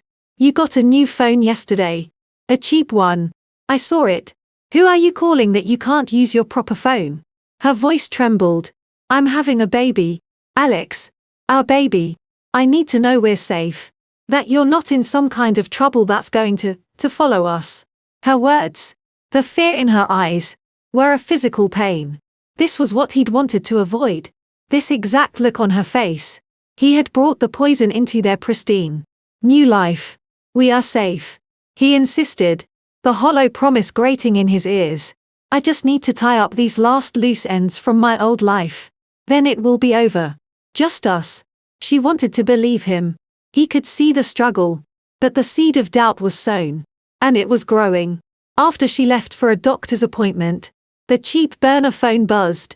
Not Julian's enforcer this time. A different number. A text message, police involved. Your widow is a problem. Clean it up or we will. Final warning. Panic. Cold and slick. Poured through him. Police involved. Eleanor had done it. She'd gone to them. Of course she had. He'd handed her a confession on a plate. And now Julian's people knew. The final warning was not a metaphor. They would eliminate the problem. Eleanor was the problem. He had to think. He had to move. He couldn't run, not with Chloe so pregnant. But he couldn't stay here. A sitting duck. The police would come. Julian's people would come. He was the meat in the sandwich. His eyes fell on a brochure on the kitchen counter. Left by Chloe. It was for a maternity photo shoot. The location was a picturesque, renovated boathouse on the Regent's Canal. A place called the Old Lock House. It was isolated. Private. He and Eleanor had gone there once. Years ago. When it was a derelict shed. A secret spot they'd claimed for picnics. He told her he wanted to buy it and fix it up one day. Our bolt hole. He'd called it. A desperate, half-formed plan congealed in his mind. He needed to get to Eleanor. To make her understand the real, immediate danger. To convince her to retract her statement. To disappear. He needed to give her something so valuable, so damaging to Julian, that she could use it as a shield. And that he could use as a bargaining chip for his own family's safety. He had kept one piece of evidence. The nuclear option, a single encrypted USB drive containing the master list of shell companies, bank routes, and the identity of the silent, terrifying partner behind Julian, a man known only by the alias Mason. He'd kept it as his own insurance policy, never intending to use it. Now, it was the only currency he had left. He texted Eleanor from the burner. We need to meet. Not for me. For you. They've threatened you. I have something that can protect you. The old boathouse. Tonight. 8 p.m. Come alone. Tell no one. If the police come, I'll run and you'll have nothing. I'm begging you. He stared at the message before sending it. It was a risk. She might show up with a squad car. But he was counting on her fear. On her need for answers. On the part of her that still, despite everything, might not want to see him dead. He pressed send. Then, he took the precious USB drive from its hiding place inside a hollowed-out textbook on the shelf. He wrapped it in a small plastic bag, then sealed it inside a waterproof silicone sleeve. If I go down, he thought, this goes to her. It has to. For Chloe, the doubt was a quiet, gnawing creature. The doctor's appointment passed in a blur. The baby was fine. healthy, kicking. She should have been elated. Instead, she felt a pervasive dread. Alex's evasions. The new phone. The woman in the cafe. It didn't add up to financial nuisance. On the way home, she did something she never did. She went to a library instead of using her own laptop. In a private study carrel, she typed Alexander Carter logistics consultant into a search engine. The results were sparse, professional, bland, too bland. She tried Alex Harris alongside fraud, missing, River Lee.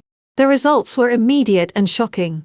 Local news articles from 5 months ago. City financier presumed drowned in tragic accident. A photograph. Her heart stopped. It was Alex. 5 years younger. Clean-shaven. But undeniably him. Alexander Harris. The article quoted a grieving wife. Eleanor. The room tilted. She gripped the edge of the desk. A wave of nausea washing over her that had nothing to do with pregnancy. Presumed drowned. Grieving wife. He was supposed to be dead. The man she lived with, the father of her child, was a ghost.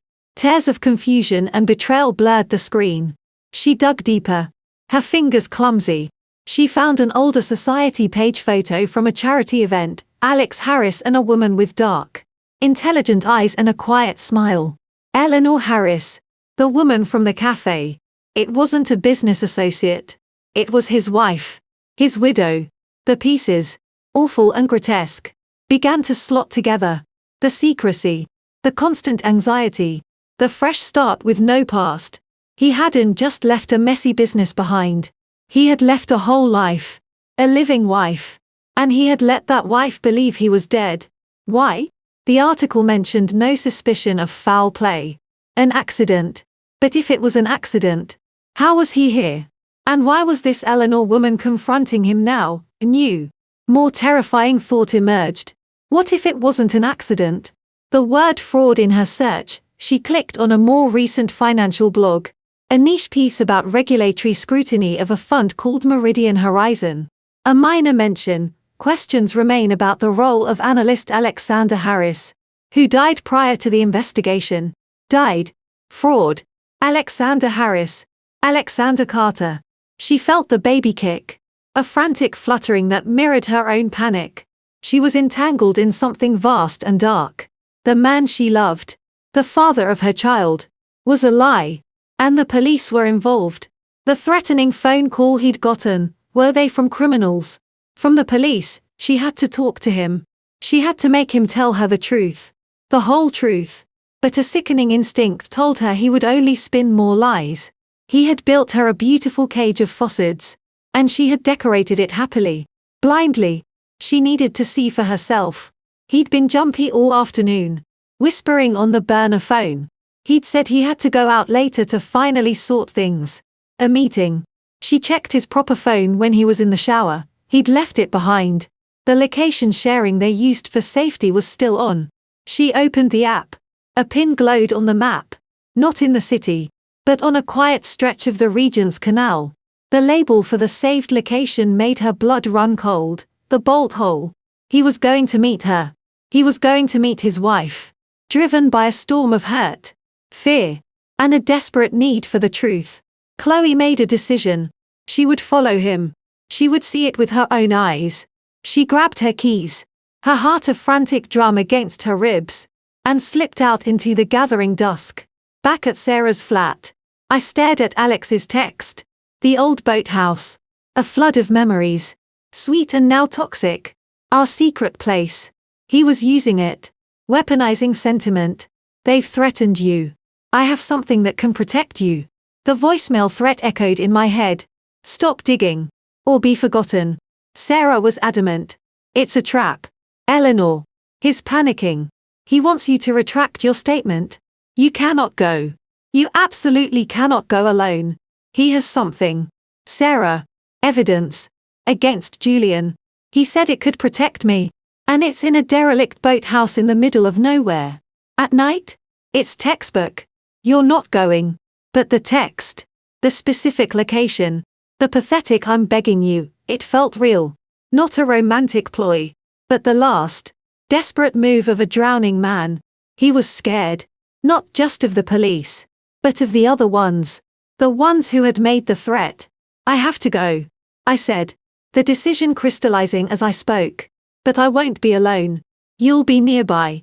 We'll call D.I. Prescott. We'll tell him everything. He can have people there. Out of sight. If Alex has evidence, the police need it. If it's a trap, they'll be there. Sarah argued. But she saw the resolve in my face. Reluctantly, she agreed. The call to Prescott was tense. He was furious at the idea. But the potential for obtaining concrete evidence against a major fraudster and his possibly violent associates was too great to ignore. We'll have a team in place, he said grimly. Unmarked cars.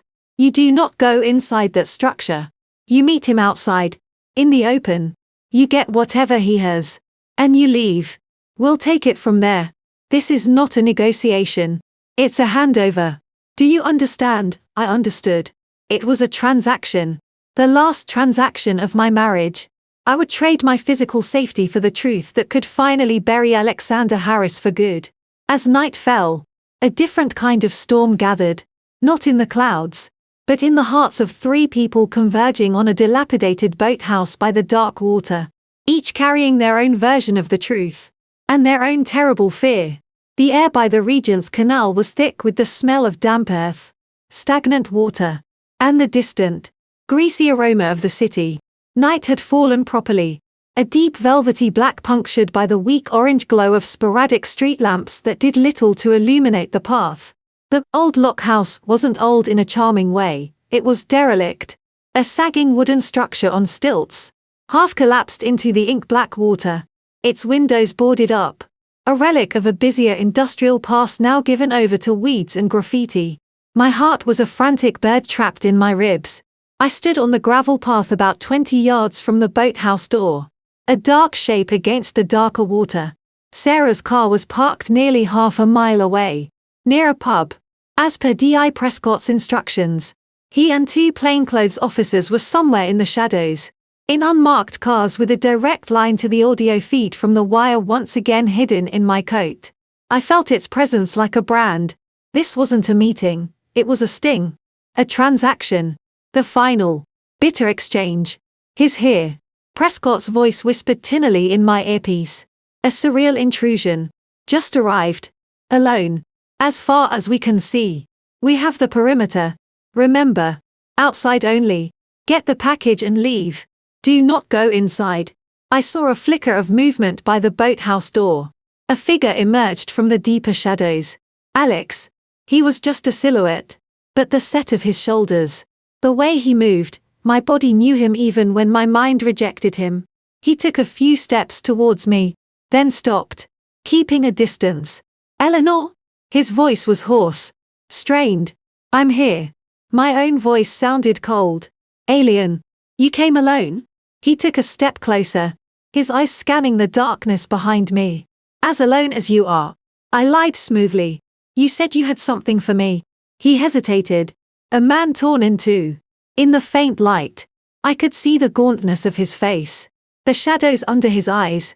He looked like a man who hadn't slept in years. I do. But we need to talk. Inside. It's not safe out here. It's safer out here than in there with you. I shot back. Give it to me. Alex.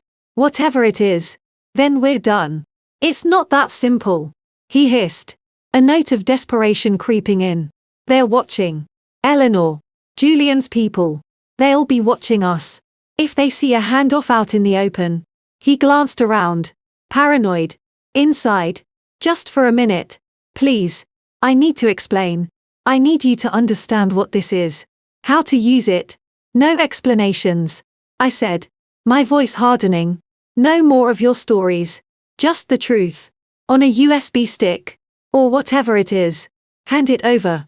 He seemed to crumple slightly. He reached into the pocket of his jacket and pulled out a small, silicone-wrapped packet. He held it up. This is it. Everything. The shell companies. The money trails. The real names. Including the man behind Julian. A man they call Mason. This is a death warrant. Eleanor. For anyone who has it. And for anyone it implicates. You can't just give it to the police. You have to be smart. You have to have leverage. My leverage is that you're a fraud and a liar. And I'm holding the proof. I said, taking a step forward. My hand out. Give it to me. Not until you listen. He pleaded, clutching the packet to his chest. If you take this straight to them, they'll bury it. Or they'll come for you. You have to copy it. Release it anonymously. Use it to force a deal, immunity for you. Protection from what? From you? I was shouting now, the controlled anger boiling over. You did this. You created this mess. You don't get to give me instructions on how to clean it up. I'm trying to save your life. He shouted back, the words echoing across the still water. Don't you get it? I did all of this, the death, the lies, leaving you, to get you out of the line of fire. And you've just walked right back into it. Dragging me with you. You didn't save me. The scream was torn from somewhere deep and raw. You destroyed me. You took my husband and you killed him. You let me mourn a ghost while you played house with some clueless girl. Don't you dare tell me this was for my benefit. He flinched as if struck. The truth, stated so boldly, seemed to rob him of words. He just stared at me, the packet hanging limply in his hand. Now, I said, my voice dropping to a deadly calm. Give it to me. Slowly, defeated, he took a few steps forward and held out the silicone packet. I reached for it. Our fingers didn't touch. A sound from the path made us both freeze. Footsteps on gravel. Hurried. Clumsy. We both turned. Emerging from the gloom was Chloe. She was pale as a wraith. Her face streaked with tears. One hand pressed to the side of her pronounced belly as if to steady herself. Her eyes were wide, darting from Alex to me and back again, filled with a horror that mirrored my own from the shop. Chloe? Alex's voice was a strangled gasp. What? How did you? I followed you. She whispered, the words carrying clearly in the cold air. She looked at me, really looked at me, and the recognition, and the dawning, cataclysmic understanding, was awful to behold. You're her. Eleanor. His wife. Chloe. Go home, Alex said, taking a step towards her. His voice frantic. Please. You shouldn't be here. It's not safe. Not safe. A hysterical laugh bubbled from her lips. You tell me it's not safe. I'm standing in front of a ghost. Alex. Or should I call you Alexander? She looked at the silicone packet in his hand, then at me. What is that? What's going on? It's nothing, Alex said, but the lie was so pathetic it hung in the air. Rotting. He faked his own death, I said, the words leaving my mouth before I could stop them. It was cruel. But the need to lance the boil, to make someone else share this unbearable truth, was overwhelming. His not Alexander Carter. His Alex Harris. My husband. He let me bury an empty coffin so he could run away from some financial mess and start over with you. Chloe staggered as if I'd physically shoved her. She shook her head. A frantic denial. No. That's insane. Alex. Tell her it's not true. But he couldn't. He just stood there, a statue of shame and panic. The packet of evidence glowing faintly in his hand. The police are involved, I continued. The dam of silence broken. He's committed fraud. He's in trouble with dangerous people. And you're just part of his cover story. The last part was the cruelest cut. And I saw it land. Chloe's face shattered. The confusion and fear melted into a pain so profound it seemed to alter the very air around her. She looked at Alex, her lower lip trembling. A cover story? Is that all I am? All of this? Her hand moved over her stomach. Is that all he is? No. Chloe. No. Listen to me. Alex started towards her. But she backed away, holding up a hand. Don't you come near me. You lied to me. About everything. Your name. Your past. Your wife. She spat the last word. You made me a part of this horrible thing. I'm having your baby in the middle of a nightmare, I can explain. He begged. Tears now streaming down his own face. I wanted to tell you. But I couldn't. I was trying to protect you. You protect people by lying to them. I interjected. The bitterness a toxic flood. You have a strange definition of protection. Alex. You destroy them. You bury them alive. The three of us stood in a tense, miserable triangle on the dark path. A tableau of utter ruin. The wire felt like a live nerve against my skin, broadcasting our agony to the unseen police. And then, the world exploded. It wasn't a sound first, but a movement. A dark shape detached itself from the shadows of a gnarled willow tree further down the path. It moved with a swift, predatory grace. A man, face obscured by a hood and a scarf. In his hand, something metal caught the sliver of moonlight. Gun! Prescott's voice screamed in my ear a split second before my own brain processed it. The man raised his arm. Time seemed to slow, to thicken. I saw Chloe's eyes go wide with a new, primal terror. I saw Alex's head snap towards the threat. Down! Alex roared. He didn't dive for cover. In a motion that was pure, instinctive chaos, he lunged. Not at the gunman, at Chloe and me. He crashed into us both. A human shield. His arms wrapping around us as he tried to drive us to the ground behind the meager cover of a rotting wooden bench. The first shot was a deafening crack that shattered the night silence. Wood splintered near my head. Chloe screamed. A high, thin sound of pure terror. We fell in a tangle of limbs. I hit the gravel hard. The breath knocked out of me. Alex was on top of us. A dead weight. I heard him grunt. A wet, sickening sound. The gunman was advancing. Methodical. His footsteps crunching on the gravel. Then, other sounds. Shouts. Armed police. Drop your weapon. Floodlights from the unmarked car seared the scene, turning night into a stark, hellish day. The gunman hesitated, silhouetted against the light. Alex's weight on me shifted. He groaned. A bubbling, awful noise. He rolled off, collapsing onto his back beside me on the gravel. That's when I saw the dark, spreading stain on the left side of his grey jumper. Just below his ribs. It bloomed like a horrific flower, soaking the wool, glistening black in the harsh light. Alex! Chloe shrieked, scrambling towards him, her pregnancy forgotten in the shock. Another shot rang out, then two more in rapid succession, deafening. Official retorts from police-issued firearms. The gunman jerked, spun, and fell. Chaos erupted. Shouted commands. Running feet. Radio static. Someone was yelling for an ambulance. 2. Shooter down. Officer needs ambulance. Civilian down. Gunshot wound to torso. Female civilian pregnant. In shock, but all of that receded into a muffled roar. My world had narrowed to the gravel beneath my hands. The coppery smell of blood in the air. And Alex's face. He was blinking up at the night sky. His breathing ragged and wet.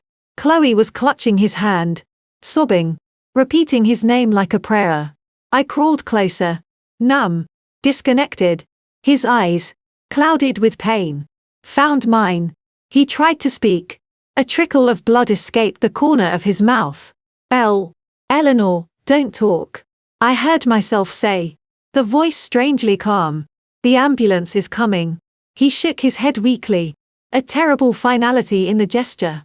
His free hand, the one not clutched by Chloe, fumbled at his side, then moved towards me. In it, clenched in blood-slick fingers, was the silicone-wrapped USB drive. Take it, he whispered, the words a wet sigh. For you, and for her. His eyes flicked to Chloe, then back to me. The shame, the fear, was gone. In its place was a desperate, fading clarity. Protect them. I'm so sorry for everything. He pressed the packet into my hand. His fingers were cold. The silicone was slick with his blood. His eyes held mine for a second longer. And in their hazel depths, I saw the ghost of the man I'd married, not the liar, not the coward, but the one who'd loved me, before the fear had eaten him alive. Then the light in them guttered, dimmed, and fixed on some point beyond the blinding police lights. Alex! Alex! Chloe's scream was a raw, animal thing. She shook his shoulder, but his head lolled to the side. Hands pulled me back. A paramedic in a high-vis jacket pushed past. Kneeling beside Alex, feeling for a pulse, beginning frantic CPR. But the way he looked at his partner, the slow shake of his head, I knew. We all knew. The second paramedic was guiding a sobbing, hyperventilating Chloe towards a waiting ambulance, checking her over, talking to her in low, urgent tones about the baby. I stood there, frozen, surrounded by chaos. The silicone packet was a burning brand in my clenched fist, warm with his stolen life. D.I. Prescott was in front of me, his face grim. He was saying something about statements, about shock, about getting me checked out. I didn't hear him. I looked down at my hand, at the blood, Alex's blood, smearing my palm and the clear silicone. I looked at his body on the ground, the paramedics still working with a grim, hopeless determination. I looked at the other ambulance, its doors closing on Chloe's devastated, ashen face. The ghost was finally laid to rest, not in the quiet earth of Highgate, but on the cold, wet gravel of a canal path. In a storm of violence and truth, he had gotten his wish. He had protected us, in the only way he had left, by taking the bullet that was meant for the loose ends. And he had left me, once again, holding the pieces. This time, not of a broken heart, but of a broken life. A USB drive of secrets. And the terrifying, absolute knowledge that he was finally, irrevocably, gone. The silence after the storm was not silent at all. It was filled with the low, incessant hum of aftermath, the click of police cameras, the rustle of official statements, the murmur of solicitors, the distant, ever-present traffic of a city indifferent to personal apocalypse. In the days following the blood-soaked night at the boathouse, I moved through the procedures in a state of advanced shock. A ghost in my own life. Sarah was my rock, my spokesperson, my keeper. She handled the press. There was a brief, lurid flurry of headlines: dead man shooting, city fraud unravels IN canalside tragedy, and interfaced with the police. D.I. Prescott was all business now. The USB drive, its silicone casing still faintly stained, was logged as evidence. Its contents were, as Alex had promised, a roadmap to the Meridian Horizon fraud and the shadowy figures behind it. Julian Thorne was arrested at his Surrey mansion at dawn 2 days later. The man known as Mason was identified as a reclusive property magnate with Eastern European connections. An international arrest warrant was issued. The financial press had a field day. The narrative was complex, sinister, and complete with a body count. Alex Harris, the duped analyst turned fugitive, was now a minor, tragic footnote in a bigger story of greed and corruption. His death was ruled as homicide. The shooter, a low-level enforcer with a record of violence, died at the scene. The inquest was swift. I gave my statement via video link, my face pale on the monitor, my voice a monotone. I described the meeting, the threat, the attempt to hand over evidence. I did not describe the look in his eyes as he died. That was mine. The police returned Alex's personal effects. Not the wallet and ring from the river, but the things from the flat in Crouch End, his, Alexander Carter's, watch, his phone, a novel half-read on the bedside table. It was a different set of relics from a different life. I put them in a cardboard box and shoved it in the attic, next to the box containing the effects of Alex Harris. The symmetry was grotesque. There were 2 funerals. The first was for Alexander Carter. It was a small, wretched affair in a nondescript crematorium in North London. Chloe, supported by her stunned, furious parents, was the only mourner. She looked shattered, aged a decade in a week. Her body still heavy with the child that would now never know its father. I did not attend. I sent no flowers. There was no acknowledgement from her family, and I expected none. We were ships that had collided in a hurricane, leaving wreckage, and now we were drifting apart in the cold, vast sea. The second funeral was for Alex Harris, my husband. This one was in Highgate Cemetery, near the empty plot with his headstone. It was a grey, drizzling morning. A handful of people attended, my mother, a few of our old friends who looked at me with a new, bewildered pity. Sarah, a solid, silent presence at my side.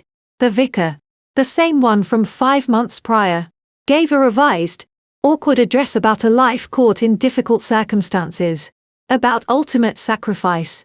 About the mercy of God. It felt hollow. The coffin was real this time. It was light. He was in it. I did not look inside. I had been asked to formally identify the body at the morgue. The sheet had been pulled back to his shoulders. He was waxen. Peaceful. A stranger again. The wound was hidden. I had nodded. Once. And turned away.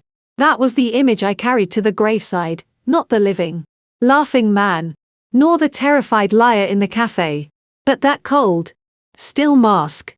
It was the final image, and it refused to coalesce with any other. He was simply gone. After the brief, damp service, as people drifted away, Sarah handed me an envelope. From the solicitor. Carter's will. Such as it is. Alexander Carter had died intestate, but as his legal wife, Chloe was the automatic beneficiary of his modest estate, the flat's contents, the car, the small remainder of the Carter bank account. There was, however, a hastily scribbled letter, witnessed by no one and thus without legal force, found among his papers. It was addressed to no one. It read, "If anything happens, the money left. For the child.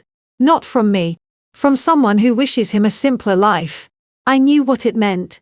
A final, futile attempt at atonement. A message to me. I went to see Mr. Throckmorton, the family solicitor. I instructed him to liquidate the remaining assets from Alex Harris's estate, the legitimate savings, some investments, that had come to me after his first death, combined with a portion of the life insurance payout I had not touched, festering in an account like blood money. It created a modest but meaningful sum. I had Throckmorton establish a blind trust. The beneficiary was a child, soon to be born, named in legal documents as Baby Miller. The trustee was a reputable firm. The instructions were for the money to be used for education and welfare. The settler was anonymous. The only communication was a single line, included in the establishment documents, "For a simpler life." I heard through the thin gossip chain that persists even in tragedy that Chloe had given birth to a healthy boy. She named him Thomas. Thomas Miller. No middle name. I saw a single, blurred photo someone had posted and then quickly deleted, a tiny, wrinkled face. A shock of dark hair. He had Alex's hair. I stared at it for a long time, feeling nothing. Then everything. Then nothing again. I did not send a card. The house in Islington was a museum of ghosts. Every room whispered. The study where I'd found the laptop. The kitchen where we'd shared meals. The bed where I'd lain alone for so many months, grieving a man who was buying cot mattresses across town. I couldn't stay. Sarah helped me put it on the market. It sold quickly to a young couple, blissfully unaware of the history in the bricks. I took only my clothes, my books, a few pieces of art that were mine alone. Everything else, the furniture we'd chosen together, the wedding china, the photographs, was sold or donated. I did not keep a single picture of him. I packed the 2 small boxes of his effects, one labeled Harris, one Carter, and left them with the estate agent for the buyers to dispose of as they wished. With the proceeds, I bought a small, modern flat in Bermondsey, south of the river. It had no history. It had large windows and a view of other people's lives in other modern flats. It was clean, blank, anonymous. I painted the walls white. I bought a new bed. I started, mechanically, to build a life that looked nothing like the one that had been shattered. The police investigation into the fraud wound down with convictions. Julian Thorne pleaded guilty to a raft of charges in exchange for a reduced sentence, implicating higher-ups. The financial world tutted and moved on.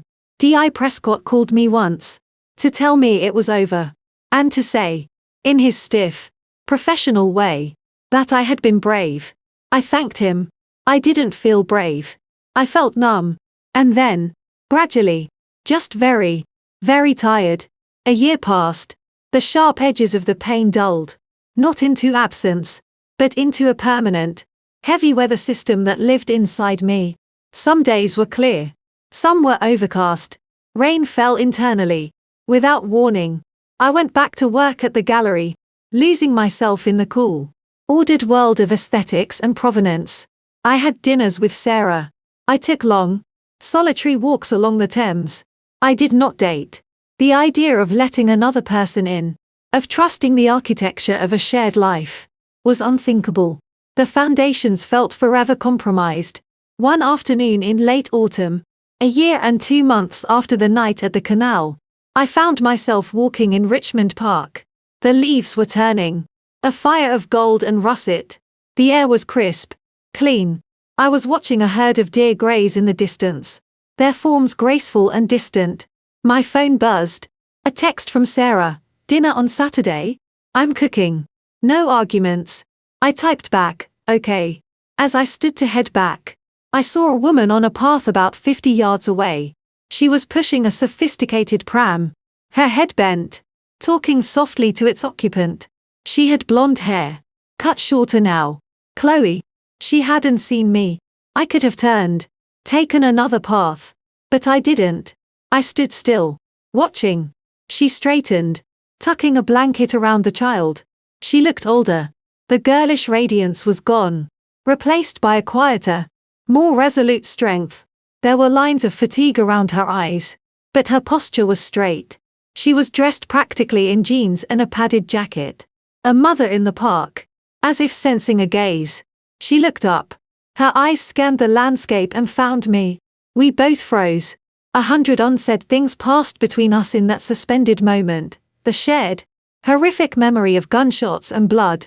The profound, different ways we had been betrayed. The tiny, innocent life that connected us to the same black hole of a man. She gave a slow, almost imperceptible nod. Not a smile. An acknowledgement. Of my existence. Of the shared history. Of the fact that we were both still here. Walking in the autumn sun. I nodded back. Then, she turned the pram and began to walk steadily along the path. Away from me. She didn't look back. I watched her go until she was a small figure blending into the gold and brown of the park, then disappeared behind a copse of trees. I stood there for a long time, the cold air nipping at my cheeks. I thought of the boy in the pram. Thomas. He would grow up with stories. A father who died before he was born. A hero. Perhaps. In one version.